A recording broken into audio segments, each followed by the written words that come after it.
I trust you will forgive me for bringing this video a little bit later than usual. If you are a newcomer to www.heartofashepherd.com, you might not realize that I am writing a daily devotional that began January the 1st, 2020, and I'm following a chronological read through the Bible schedule. Dedicated followers of the heart of this shepherd will journey with me from the beginning, Genesis chapter 1, to eternity, Revelation chapter 22. As the coronavirus began unfolding in March 2020, I determined to reach out to my church family and public by adding a daily video commentary of these devotionals. It's always a joy to hear from my readers, and words of affirmation from those whom I might never meet on this side of eternity are especially encouraging. So thank you for joining me today as we continue our study through the Bible. Today is our 181st daily devotional commentary. Now, our scripture reading for today is 2 Chronicles 19 through 23. It's 5 chapters long. I determined to focus only on 2 Chronicles 19 and 20. And I titled today's devotional commentary, "The Battle is the Lord's." And I began 2 Chronicles chapter 19.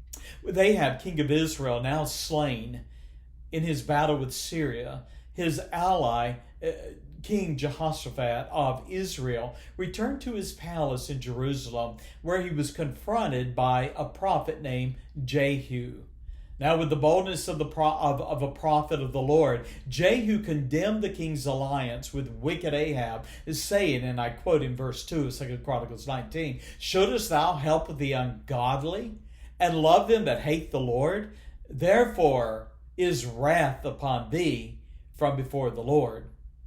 In spite of his inappropriate alliance with the late king of Israel, Jehu commended and comforted Jehoshaphat with God's promise of grace, saying in verse 3, "There are good things found in thee, and thou hast prepared thine heart to seek God." Now I'm going to leap forward to 2 Chronicles 20. We find Jehoshaphat now in the latter years of his reign. A confederacy of enemies is gathering to wage war against Judah. The size of the armies that are aligned against him sets Jehoshaphat's heart to fear. And we read in chapter 20 and verse 3 that he set himself to seek the Lord and proclaim a fast throughout all Judah.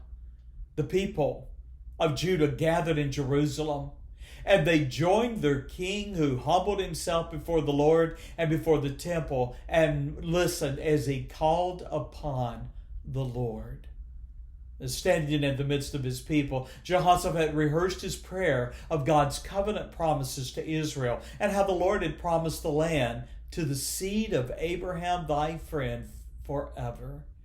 What a stirring prayer, and what an inspiring scene. As the king called upon the Lord and confessed he was powerless to face such a great foe, all Judah, we read, stood before the Lord with their little ones, their wives, and their children, verse 13 of chapter 20.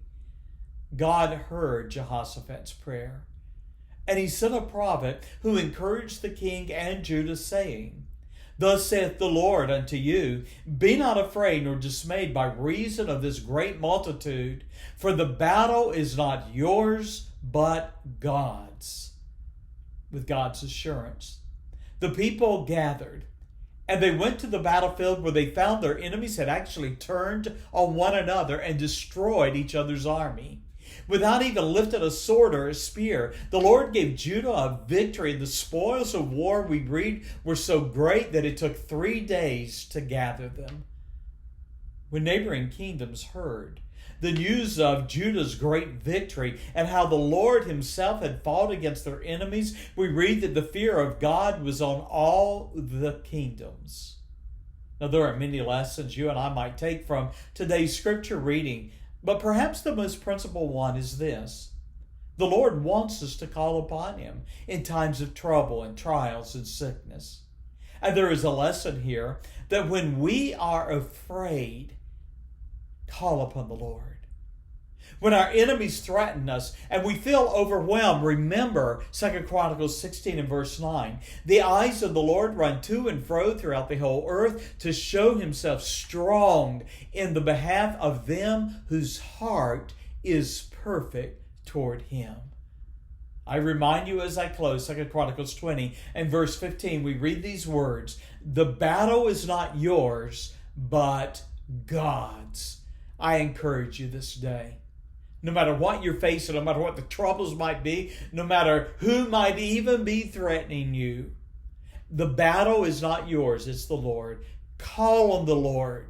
Rehearse his promises. Remember his providences and be strong in him. God bless you. Have a great day. Lord willing, I'll see you tomorrow. Bye-bye.